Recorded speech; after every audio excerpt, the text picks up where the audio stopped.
Good afternoon. This is The Synthetic Lens. I'm David Carver. Evidence note first.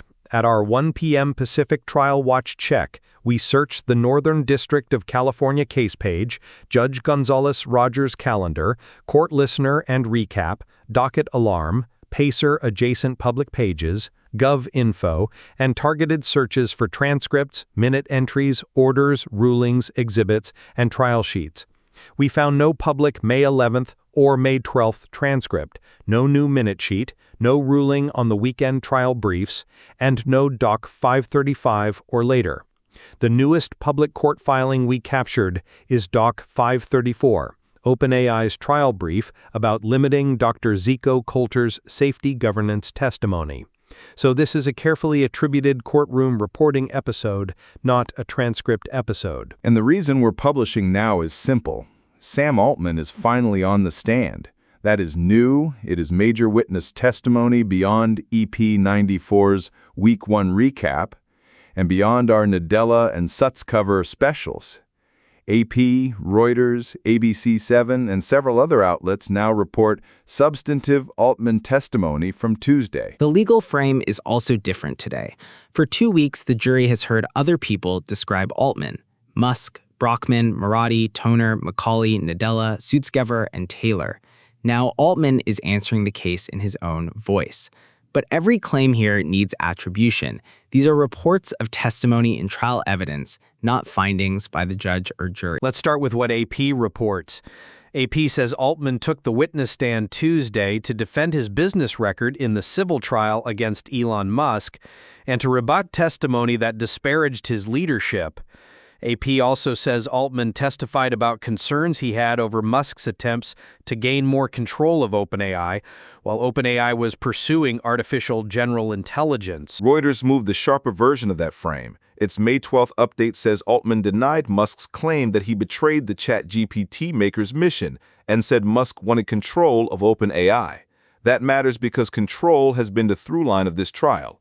Musk says OpenAI abandoned a founding nonprofit promise. OpenAI says Musk wanted a for-profit structure too, but wanted it under his control. That is the difference between a mission case and a power case.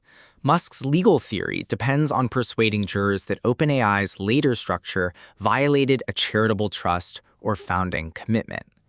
OpenAI's defense depends on persuading them that the structure evolved because frontier AI required capital and that Musk's objection became acute when he could not control the institution. Host ABC7's live courtroom page gives us the most accessible details from the stand today.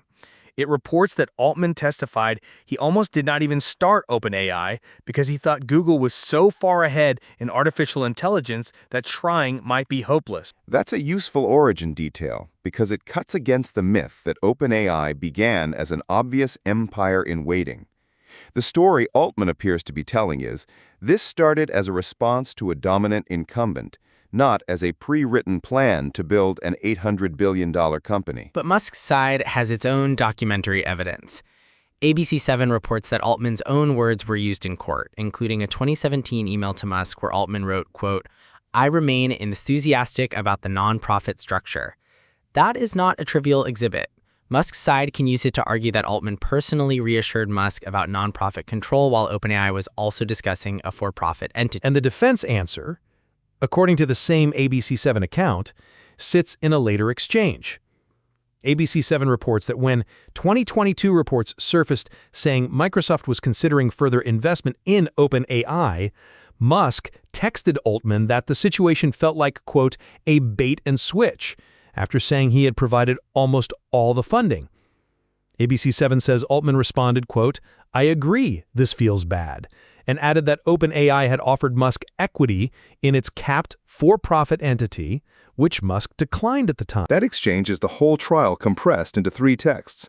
Musk says, "I funded the nonprofit, and now Microsoft is standing at the door of the upside." Altman says, "Yes, the optics are bad, but you were offered a way into the capped profit structure and did not take it." Legally, that's why the jury's job is hard. A text saying, "this feels bad," is not an admission that a charitable trust was breached. But it is powerful narrative evidence that even Altman recognized the moral discomfort of the transition. The question is whether that discomfort proves a legal violation or just the messy reality of building an expensive AI lab. Now layer in Brett Taylor. Reuters reported earlier Tuesday that Taylor, OpenAI's board chair, testified about a formal February 2025 takeover offer from a consortium led by Musk's xAI. According to Reuters, Taylor said he was surprised and described the proposal as contradictory to the spirit of Musk's lawsuit because it was a proposal by for-profit investors to acquire the nonprofit. That is OpenAI's most direct irony argument. If Musk is suing to protect the nonprofit mission, why was a Musk-linked for-profit AI company leading an offer to take control? Musk's side may have an answer, but as courtroom narrative, Taylor's point is clean. The plaintiff, who says OpenAI should not be captured by profit, was also involved in a bid to capture it. And then Doc 534 shows a second boundary fight. OpenAI wants to call Dr. Zico Coulter, an independent OpenAI Foundation director and chair of the Safety and Security Committee, for a narrow purpose: safety, governance, and procedures. In the filing, OpenAI asks the court to keep cross-examination away from specific alleged safety incidents, product incidents, pending litigation, investigations, third-party allegations, press reports, and broad catastrophic risk debate. The filing even quotes the court's earlier boundary. This is not, in the court's words as quoted by OpenAI, a trial on the safety risks of artificial intelligence. That line is doing a lot of work. Musk's side has tried to keep the safety mission at the center. OpenAI wants the jury to hear that it has safety governance without turning the case into a referendum on every safety controversy around AI. Coulter, if he testifies, becomes the safety witness inside a case the judge is trying to keep structurally focused. And to be clear, Doc 534 is OpenAI's request. We did not find a public ruling granting it, so the right phrasing is OpenAI is asking the court to enforce that boundary, not the court has barred those questions. Let's pull back.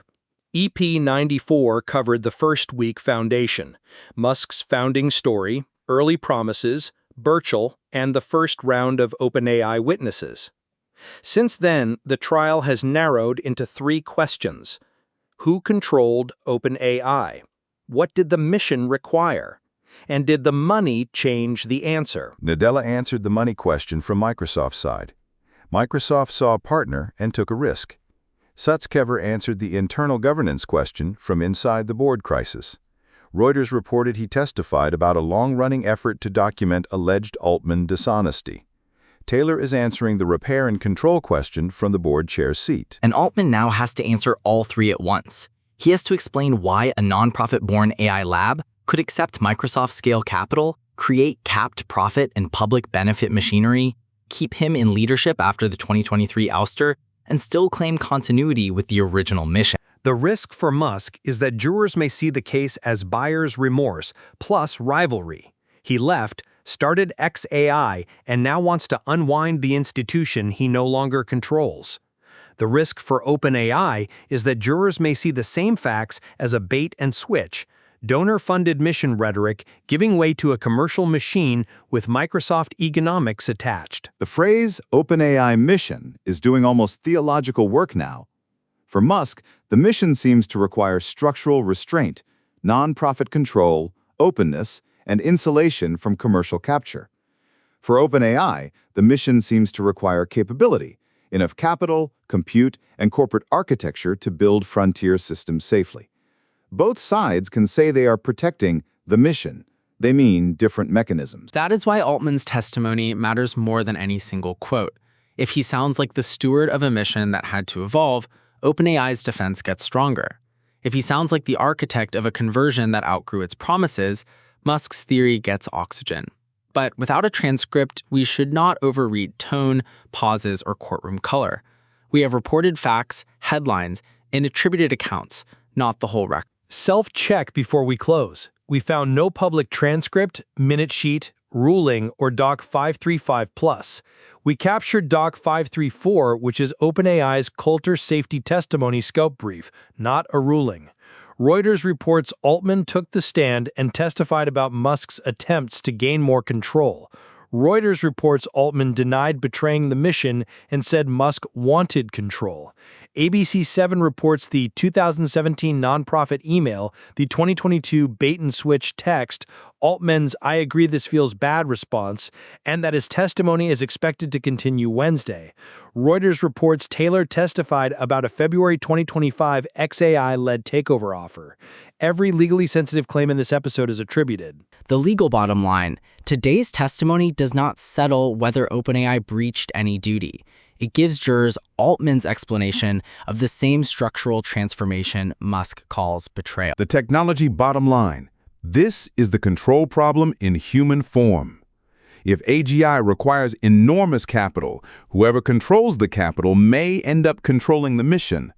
The trial is asking whether OpenAI solved that problem or became the proof that it cannot be solved by paperwork. And that is where the record stands this afternoon. Altman is on the stand. The primary docket is still behind the live courtroom. We'll keep watching for transcripts, minute sheets, rulings, and Doc 535 or later before treating the live reports as settled text. I'm David Carver. Stay critical.